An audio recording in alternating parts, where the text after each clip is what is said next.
An endoscope is a tube with optical glass fibers and lenses inside attached to a video camera.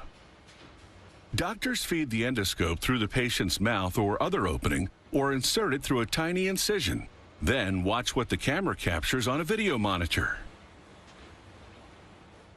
An endoscope lets the surgeon see inside the patient during an examination or surgical procedure. Its light-transmitting optical fibers work like a flashlight inside the body. The optical fiber manufacturer suspends glass rods from the top of a tall oven, which heats them to a melting temperature of 1652 degrees Fahrenheit.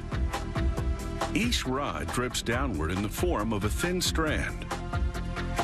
A guide wheel turns this glass fiber in a horizontal direction. The fiber then winds onto a drum, whose rotation speed stretches it to a specific hair-thin diameter. A worker combines several single fiber spools onto a large winding wheel to make a bundle containing thousands of fibers.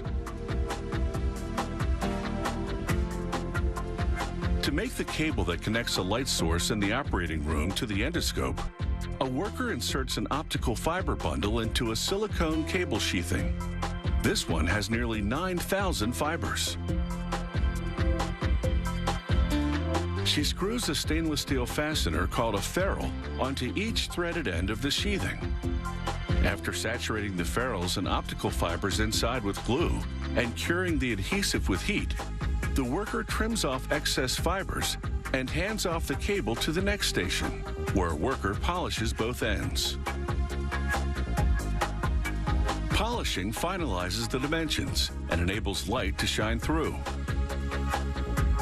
This quality control test, one of several, ensures the fibers can withstand a prescribed amount of pressure without cracking. The optical fiber manufacturer also supplies fiber spools to the endoscope manufacturer for the light transmission system inside the endoscope. Workers cut the bundle of optical fibers to the length required for the endoscope model they're making. Endoscopes vary in length and diameter, depending on the part of the body they're designed for. After verifying that the diameter of the bundle is correct, they tie the optical fibers with string to hold them together during insertion.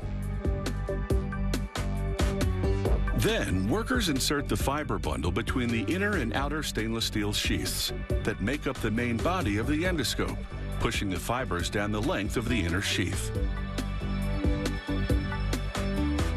They attach a stainless steel adapter. This will connect the light cable from the operating room light source to the endoscope, transferring light to the optical fibers inside the endoscope. A worker inspects those fibers under magnification for black spots.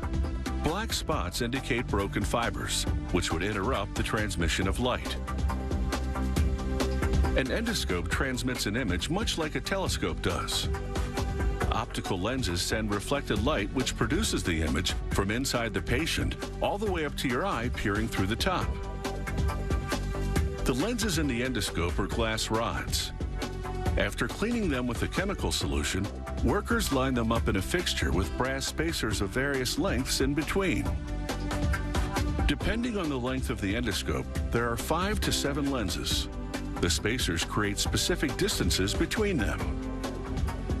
Once workers have assembled the image transmission system, they gently slide it off the fixture into the inner sheath of the endoscope. Then they screw on an ocular cap to hold it all in place.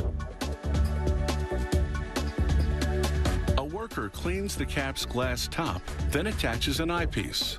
This gives the surgeon the option of either looking directly into the endoscope or looking at an operating room video monitor, which receives the image via a small camera attached to the eyepiece. This demonstration shows how it all comes together in the operating room. After securing the endoscope in a holding fixture, the surgeon attaches the light cable coming from the nearby light source. The light travels down and out the endoscope, illuminating the area the surgeon's working on. The lenses reflect the image to the top of the endoscope, where a camera transmits it to a video monitor that's mounted in front of the surgeon.